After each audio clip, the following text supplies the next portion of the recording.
I never dreamed of success. I worked for it. Estee Lauder. Talking about women working for their success. On today's episode, I'm sharing with you some of my takeaways from the past few weeks' guests and giving you an update on the happenings in my business.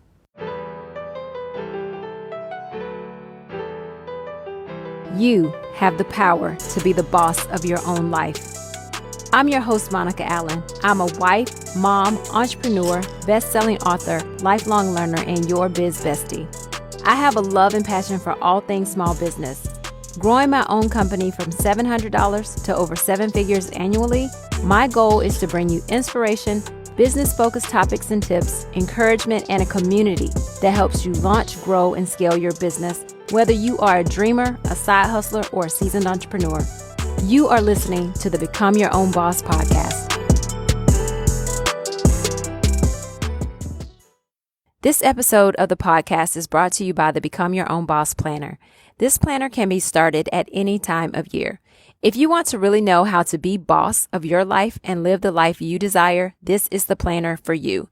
Breaking your goals down annually, monthly, and weekly, you will get them done. You can purchase yours at becomeyourownbossplanner.com or see the link in the show notes. The past few weeks of interviews have been so fun for me. Shelley Paxton of Soulbatical, Miss Chevy from CB Sourcing, and Rose Kaz of Lady Boss International have dropped great words of wisdom over the past few episodes. I wanted to just quickly share with you some of my top takeaways and give you some business updates for me as well. Shelley talked to us about being intentional and doing what lights us up. This really hit home for me because pre-COVID, I found my business was running me ragged. See, we can leave the hustle and bustle of corporate to venture out on our own, but find ourselves doing the same stressful things in our own business. I actually think having your own business is even more stressful. When you know that getting the sale could mean the difference in you meeting all of your financial obligations for the month or not. And once you add other people to the mix, other people relying on you for their livelihood, that is a whole other level of pressure. So being intentional around how you want your business to be, how you want it to serve others, including yourself, is key. It is something that as entrepreneurs, I think we should ask ourselves from time to time. The question then is, how do you make changes if it's not serving you the way you need? And this takes me to the next point or takeaway of being willing to change and pivot. Shelley is stepping more into her personal brand. This is something that I'm interested in as well. What does that mean as a pivot or change for me though? Well, I'm still figuring that out. But being willing to ask yourself the hard question of what do I want out of my life? Is this business lighting me up or is it draining me? And if it is the latter, what do you do? Do you hire people, sell it, move out of the lead role? I was recently listening to another podcast where the CEO gave up that role because he wanted to remain more on the creator and innovator side of things. He did not want to be the ultimate leader of the company. Now, to me, that takes guts to kind of hand over your baby to someone else. For me personally, I have days where my business excites me. It lights me up. I am having so much fun, especially when I can focus on the strategy of the business. But I have found that on days where I am stuck in the weeds, I can get very frustrated and it leaves me feeling drained. And so those are the things that I continue to focus on outsourcing or delegating because I want my business to light me up, which moves me on to my next takeaway, which is ask for help. This point was made by both Shelley and Rose. This can be hard for an entrepreneurial type. We can sometimes think that no one else can do it like we do it, or they can't do it as good as we do it. And perhaps they can't do it exactly like we would do it because they're not in our heads. However, that's where training and standard operating procedures come into play. And it saves them energy and time trying to figure things out, and it also saves us. The truth is, if we don't get help, learn to delegate through hiring or outsourcing as our business grows, we will find ourselves burnt out and stressed, and ultimately, it will be very difficult for us to scale our company. This may also be asking for help in way of family support. Right now, my mom picks up our kids every Friday to help Ethan and I out so we can focus on the stores, since Fridays are typically pretty busy days. My next takeaway was from Shelley, and she said, don't edit yourself. This one's kind of funny to me because I recently posted a snip from my episode with Shelley to this point. Shelley was on episode 95. And in the clip, she is talking about us not editing ourselves, especially as women. We will often downplay our story or qualifications. The exact same day I posted this to Instagram, someone was in the store asking me about podcasting. And I went on to tell them about how I've done a couple of podcasting workshops to help others get started. But I don't know why people ask me to do this. I just started podcasting a couple of years ago. I'm no expert. Ethan sent me a text that read, "Stop editing yourself." And yes, that is exactly what I was doing, downplaying my qualifications and knowledge. Now, I must admit, I'm still getting used to this, but it is okay to toot our own horn. It is okay to accept that we have knowledge on subjects that other people don't. And that is a great thing. So don't edit yourself. Another takeaway from Shelley is there is no such thing as hell maybe. We can often say yes to too much. We don't have boundaries or protect our time. But I love this. No hell maybe. So if you're kind of wishy-washy around doing something, then just say no. It's okay. And you don't have to give an excuse as to why either. And I love the fact that Shelley has meetings, capital M, capital E, E-teens, which makes space for herself, carves out time and rests and restores her so she can bring her whole self to projects, to her business, so she's not running around breathless and exhausted. I love that. And so I'm adopting that.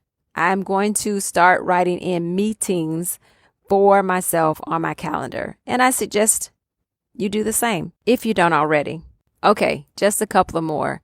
Take advantage of opportunities presented to you. I loved how Chevy raised her hand when given the opportunity to travel to China. This made me think about how sometimes opportunities will present themselves to us and we will either talk ourselves out of them because it seems hard or we feel unqualified. Or in some cases, we let other people talk us out of them. But I loved how Chevy said, "I'm going." And she has since grown her business and helped others grow theirs. Lastly, build your community. This is something that is imperative to all of us as we start and grow our businesses. Our community, people who believe in our service or products, will pass the word on to their friends and family that need those services or products. People will become a part of your community even if they are not ready to shop with you yet. I love to talk to Stuffer Greeks customers who say, "I knew exactly where I would get my jacket from once I joined my organization. I've been looking at your site for years."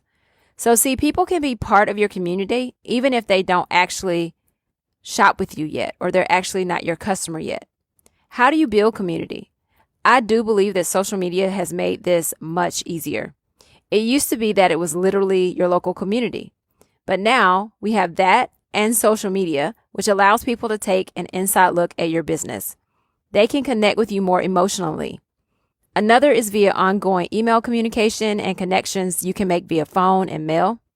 This can also be easier when clients are assigned to specific members of your sales and service team. So those individuals can get to know the customer even better.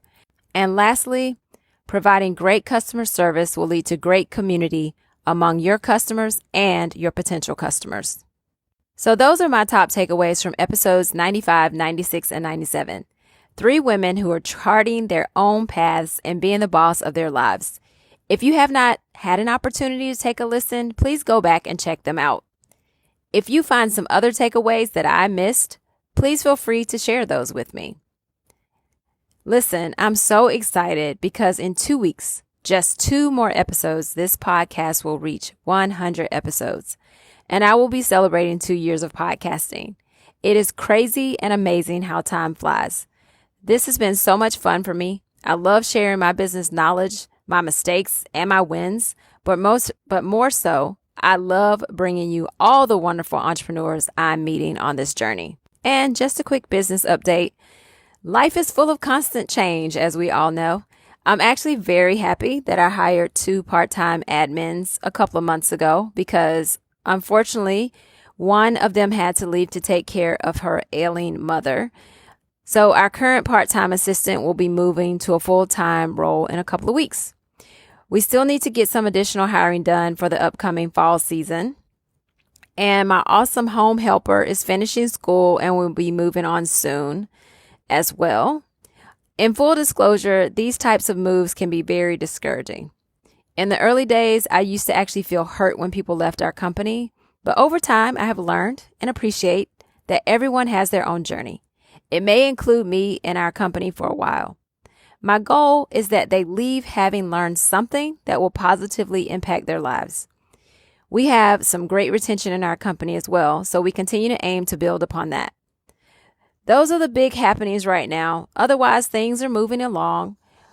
It is spring, and so that's a very busy time of year for us. So we're getting to see some really cool designs and jackets step out into the world, which is always so thrilling to me. So business is good. Of course, when people leave, it's a little bit of a setback, but you post a job, you get out there, you find a great team member to add to the team. So I'm excited about the opportunities and the potential of someone else, a couple people joining our company in the near future. Don't forget to grab the free ebook, 11 Essential Secrets to Business Success, at monicasfreebook.com. Thank you for listening today. Follow me on Instagram and TikTok at Become Your Own Boss Podcast. If you have comments or questions, you can always email me at monica@monicaallen.com. Take a moment, if you haven't already, to share, rate, subscribe, and leave a review for the podcast. This helps the podcast continue to grow. Now is the time to level up, leave a legacy, and become your own boss.